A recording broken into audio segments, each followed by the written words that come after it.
जरा सोचो, अगर एक चोर को एक पुलिस स्टेशन के अंदर से चोरी करनी पड़े तो क्या हो।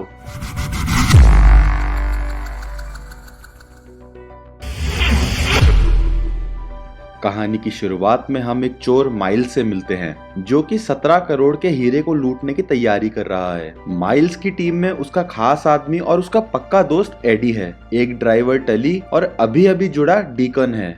एडी और माइल्स बिल्डिंग के अंदर जाते हैं एसी वेंट की मदद से, जबकि डीकन बाहर से सीसीटीवी कैमरा को हैक करके उन दोनों को गार्ड से बचाता है। टली अपने साथियों का इंतजार कार में कर रहा है। माइल्स को तिजोरी तक पहुंचा देने के बाद एडी भी बाहर डीकन के पास आ जाता है और आगे की तैयारी करता है। लेकिन एडी हैरान रह जाता है जब वो डीकन को उसके ऊपर बंदूक ताने देखता है। डीकन एडी से कहता है कि उसको छोटा भाग नहीं बल्कि पूरा हिस्सा चाहिए, और ये बात कहकर वो एडी को मौत के घाट उतार देता है। बदकिस्मती से एडी वहां से जा रही एक पुलिस कार के ऊपर गिर जाता है, जिससे पुलिस वाले सतर्क होकर एरिया की छानबीन करना शुरू कर देते हैं। ये देख के टली तो वहां से 9-2-11 हो जाता है। वहीं तिजोरी के अंदर से माइल्स हीरा चुरा लेता है और गार्ड्स को जैसे तैसे रास्ते से हटाकर डीकन के पास पहुंचता है। पर डीकन उसकी कनपट्टी पर बंदूक रख के कहता है, ये हीरा मुझे दे दे ठाकुर। तभी वहां पुलिस हेलीकॉप्टर आ जाता है और डीकन रस्सी की सवारी करके एक अंडर कंस्ट्रक्शन बिल्डिंग में पहुंच जाता है। माइल्स भी पुलिस से बचने के लिए डीकन के पीछे आता है, पर डीकन उसकी रस्सी को बीच में ही रोक के उससे हीरा मांगता है। लेकिन इतने में ही रस्सी टूट जाती है और माइल्स सीधा बिल्डिंग के अंदर गिर जाता है। पुलिस के वहां आने से पहले माइल्स वो हीरा काम चल रही बिल्डिंग के अंदर कहीं छुपा देता है। डीकन बच के भाग जाता है, पर माइल्स को पुलिस पकड़ लेती है। फिर वो अपने खास दोस्त एडी की लाश को पुलिस कार के ऊपर देखता है और उसे एक गहरा सदमा पहुंचता है। लेकिन इन सब के बावजूद उसका लक्ष्य उस हीरे को पाना है किसी भी हाल में।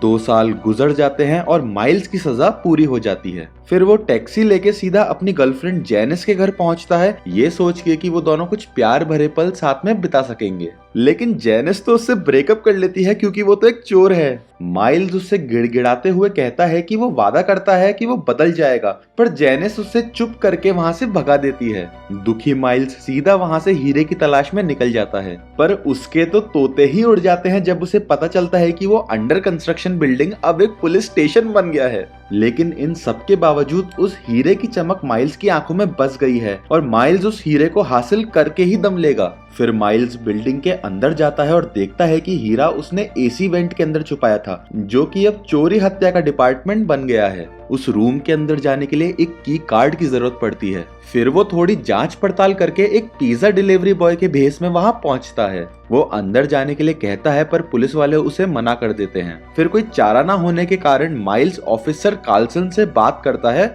और चुपचाप से उसका की कार्ड चुरा लेता है। फिर माइल्स वो कार्ड अपने अंकल लू के पास ले जाता है और उनसे एक ऐसा ही कार्ड बनाने को कहता है। पहले तो अंकल लू भी थोड़ा हिचकिचाते हैं कार्ड बनाने से, क्योंकि इस काम में बहुत खतरा है। पर जब माइल्स उनके सामने बहुत सारे पैसों का ऑफर रखता है, तब अंकल झट से हाँ कर देते हैं। फिर लू माइल्स के लिए एक नकली कार्ड, पुलिस बैच और कुछ फर्जी डॉक्यूमेंट्स बना देता है। अब माइल्स एक नया पुलिस ऑफिसर बन गया है, जिसका नाम मलोन है। ये सब लेके वो हीरे को हासिल करने पुलिस स्टेशन पहुंचता है। फिर कार्ड की मदद से वो हत्या डिपार्टमेंट के अंदर चला जाता है, जहां वो एक लेडीज टॉयलेट में घुस के एसी वेंट में जाने की कोशिश करता है। लेकिन जब वो ऐसा कर रहा होता है, तभी एक कैदी पुलिस के चंगुल से भाग के उसी वेंट से फरार होने की कोशिश करता है। माइल्स खुद को बचाने के चक्कर में गलती से उस कैदी को फरार होने से रोक लेता है। थोड़ी देर में पूरा डिपार्टमेंट ही उस लेडीज टॉयलेट में पहुंच जाता है। कोई विकल्प ना होने की वजह से माइल्स खुद को ऑफिसर मलोन कह के सबको अपना परिचय देता है और सबको बताता है कि कैसे उसने इस मुजरिम को फरार होने से रोक लिया। सभी ऑफिसर्स उसकी बहादुरी से बहुत प्रभावित हो जाते हैं, पर उसकी बदकिस्मती से स्टेशन चीफ रिजो भी उसकी बहादुरी का किस्सा सुन लेता है और उसका टेस्ट लेने के लिए उसे अपने साथ लेके जाता है। वो माइल्स को फील्ड ड्यूटी सौंप देता है नए प्रोमोटेड ऑफिसर कार्लसन के साथ। माइल्स डेस्क ड्यूटी की मांग करता है, पर रिजो जोर देता है कि उसके जैसे बहादुर ऑफिसर को तो फील्ड पर ही होना चाहिए।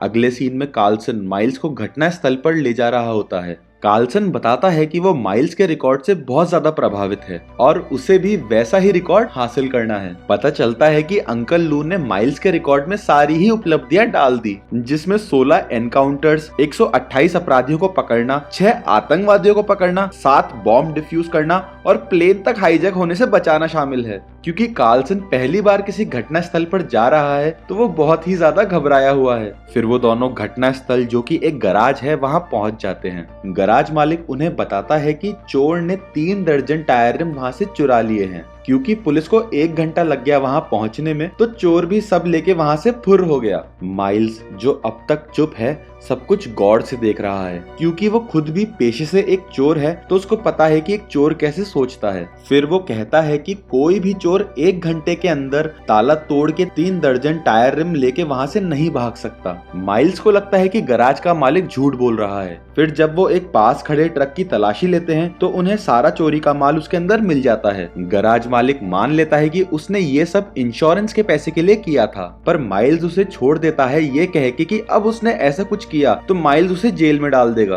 कार्लसन पूछता है कि माइल्स ने उसे जाने क्यों दिया, तो माइल्स समझाता है कि कभी कभी छोटी मछली को छोड़ना पड़ता है बड़ी मछली को पकड़ने के लिए। वापस जाते हुए माइल्स कार्लसन से गाड़ी की कमान ले लेता है और कार्लसन को सिखाता है कि असल में पुलिस ऑफिसर को गाड़ी कैसे चलानी चाहिए। फिर माइल्स एक दुकान पे कुछ सामान लेने के लिए रुकता है, पर दुकान में तो एक आदमी दुकानदार पर गन तनाए खड़ा है उससे पैसों की मांग करते हुए। माइल्स पीछे से उस आदमी को रोकता है, पर उसे आश्चर्य होता है जब वो आदमी कोई और नहीं उसका पुराना साथी टली होता है। वो दोनों एक दूसरे को इतने सालों बाद देख के हक्के बक्के रह जाते हैं, पर तभी कार्लसन भी दुकान में आ जाता है। पकड़े जाने से पहले माइल्स टली को पीछे के दरवाजे से बाहर बच निकालता है, पर कार्लसन पहले ही बैकअप बुला लेता है और टली वहीं गली के अंदर फंस जाता है। पर टली खुद को सरेंडर करने से मना कर देता है, पर अपने दोस्त को मरने से बचाने के लिए माइल्स निहत्था होकर टली के पास जाके उसे सरेंडर करने के लिए मनाता है। लेकिन जब टली मना कर देता है तब माइल्स उसके सामने 50,000 रुपए और जेल से 1 दिन में छूट जाने का प्रस्ताव रखता है। टली मान जाता है तो माइल्स ऐसा दिखावा करता है जैसे उसने टली को अपने दम पे गिरफ्तार किया हो। बाद में कार्लसन सबको पुलिस स्टेशन में बताता है कि कैसे माइल्स ने अपनी जान पे खेल के टली को गिरफ्तार कर लिया। जैसे जैसे दिन बीतते हैं वैसे वैसे माइल्स वहां और ज्यादा लोकप्रिय हो जाता है।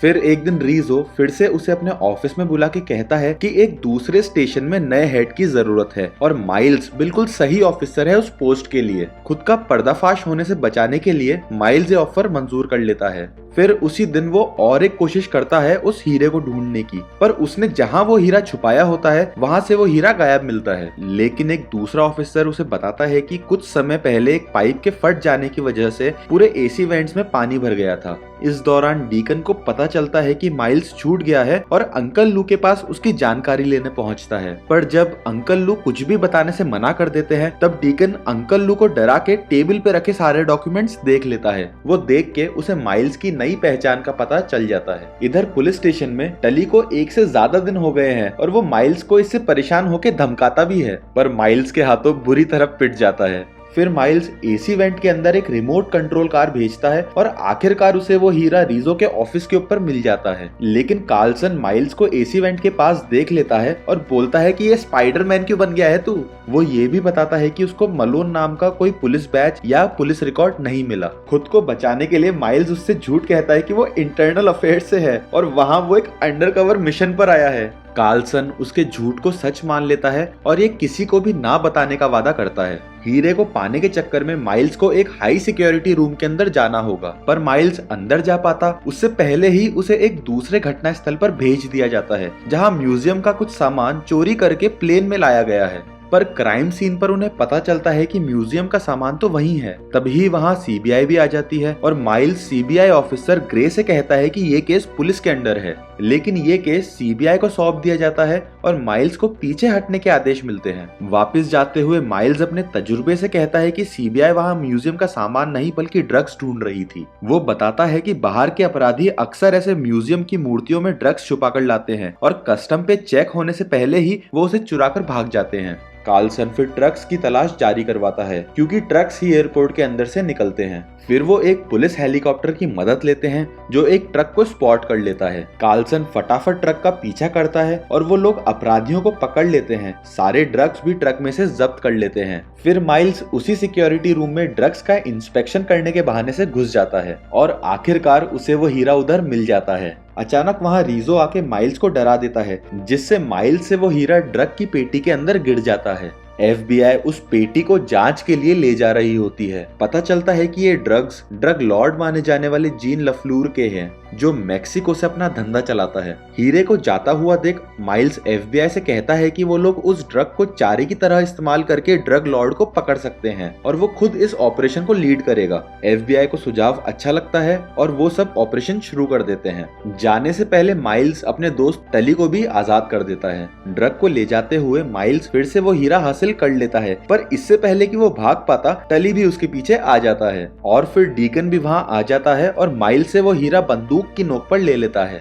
जल्द ही लफ्लूर भी वहाँ पहुँच जाता है। पुलिस और FBI उसे पकड़ने के लिए वहाँ रेड कर देती है। भीड़ भाड़ हो जाने की वजह से डीकन फायदा उठा के वहाँ से हीरा लेके भाग जाता है, पर माइल्स उसका पीछा करते हुए ट्रक पे चढ़ जाता है। पुलिस और FBI भी ड्रग से भरे ट्रक का पीछा करने लग जाती है। डीकन मैक्सिकन बॉर्डर के बिल्कुल करीब पहुंच जाता है। फिर वहाँ मेक्सिको की पुलिस रास्ते में कीले बिछा देती है। इससे गाड़ी के टायर फट जाते हैं। माइल्स भी ट्रक से गिर जाता है और ट्रक को अपनी नजरों से दूर जाता हुआ देखता है। पुलिस और FBI भी वहीं रुक जाती है क्योंकि उनका कानून बॉर्डर पार जाने की इजाजत नहीं देता। पर माइल्स एक पुलिस कार चुरा के अभी भी ट्रक का पीछा करता है। वो कार की टक्कर ट्रक से कर देता है, जिससे ट्रक पलट जाता है। वो दोनों अपनी गाड़ी में से निकलकर एक दूसरे को बंदूक दिखाते हैं। मैक्सिकन पुलिस को आता देख माइल्स एक सौदा करने को कहता है। वो उससे हीरा मांगता है और उसे पुलिस से बचा के वापस अमेरिका भी ले जाएगा, जहां हीरा बेचने के बाद वो उसे एक छोटा हिस्सा भी देगा। पर जैसे ही माइल्स को वो हीरा मिल जाता है, माइल्स उसे मार के हथकड़ी पहना देता है।